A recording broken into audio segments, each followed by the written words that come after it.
share with you a really interesting story from David Ogilvy. And this is kind of fun. I have it on my other monitor, so I'm looking off to that side. This was in David Ogilvy's book, Ogilvy on Advertising, and it was near the end. He says, "I myself once came near to doing something so diabolical that I hesitate to confess it even now, 30 years later. Suspecting that hypnotism might be an element in successful advertising, I engaged a professional hypnotist to make a commercial.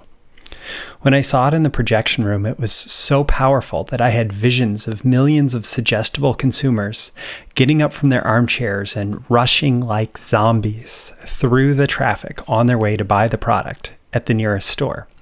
Had I invented the ultimate advertisement? I burned it and never told my client how close I had come to landing him in a national scandal." So I remember this like jumping out at me as I was reading Ogilvy on Advertising and finding myself completely fascinated with David Ogilvy and this idea that this like upstanding Scottish ad man who ran one of the biggest advertising agencies on Madison Avenue, like how he was fascinated with hypnosis to the point where he even hired a professional hypnotist. And, you know, I have some thoughts about what actually went on in that projection room that day. And, you know, frankly, I have done a bunch of study myself into hypnosis, hypnotic language, and how all of it can be used in copywriting. In fact, that's even what my latest training is on. And I found that, you know, he may have been hypnotized and he may have imagined that in that projection room that day, but that doesn't automatically mean that what he did or that using hypnosis in your copywriting is something that's diabolical. In fact, hypnosis is basically just a proven set of practices to connect with, to communicate with the unconscious, the subconscious mind, and to get attention and to really like activate the imagination and to pull people in. And you know, it comes across as controversial, right? If you think about the media portrayal of hypnosis and like spinning eyeballs and like all that crazy stuff, right? You're getting sleepy very, very like no. If you think about hypnosis as the people who work as hypnotists, who help people just relax and go inside and access resources that already exist, access beliefs and desires that already exist, and help them achieve their goals through this method of communicating with their unconscious mind, which, by the way, is massively more powerful than our conscious or logical mind. Then hypnosis, of course, can be good, it can be bad, right? So it's been made into this big controversy that use hypnosis in copywriting. And okay, maybe it is controversial because honestly, there are people who would be happy to manipulate, who would be happy to be unethical and to exploit people. And, you know, in my book, that's not acceptable.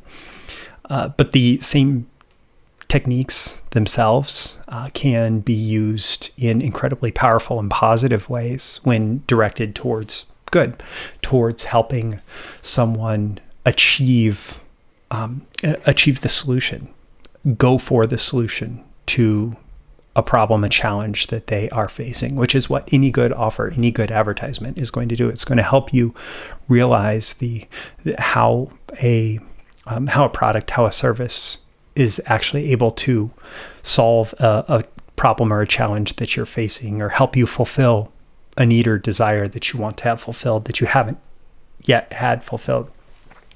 And like that's you can absolutely do that in a honest and ethical and upstanding way, while also using powerful tools like hypnotic language to tap into the prospect's imagination so that they can really get engaged with that message that can improve their life in a big way.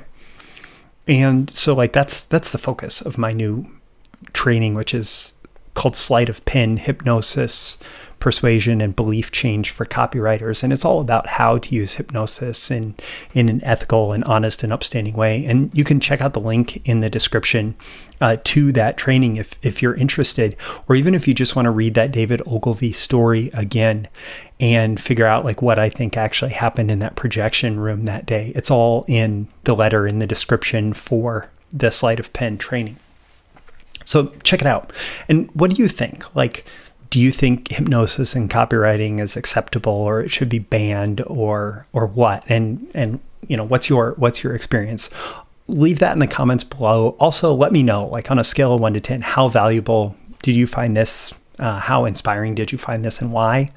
So let me know 1 to 10, and let me know your biggest takeaways, or what you might do in terms of, or how. What kind of questions you might have in terms of using hypnosis in copywriting.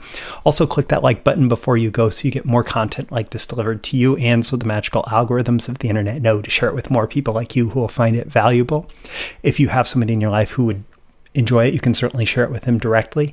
And subscribe before you go. You can subscribe here. You can also go to breakthroughmarketingsecrets.com, get my daily emails Monday through Friday, including these videos and more exclusive content for BTMS Insiders members. My name is Roy Furr. This has been a video issue of Breakthrough Marketing Secrets. And hey, one more thing about hypnosis and copywriting. Even this idea of talking about this controversial topic of hypnosis and copywriting. So much of hypnosis is about being able to connect with and guide the attention of the person you are communicating with.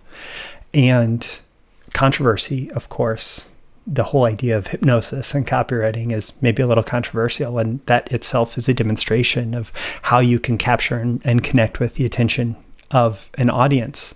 And some people certainly use controversy to a very negative effect, but you can use it to a positive effect too, to identify a controversy and guide your prospect towards living their best life. And I hope that's what you do as you use these techniques, these tactics, these ideas from me. Again, I'm Roy Furr. This has been a video issue of Breakthrough Marketing Secrets. Thanks for watching. Check out the links in the description, and I will see you again in that next video. See you soon.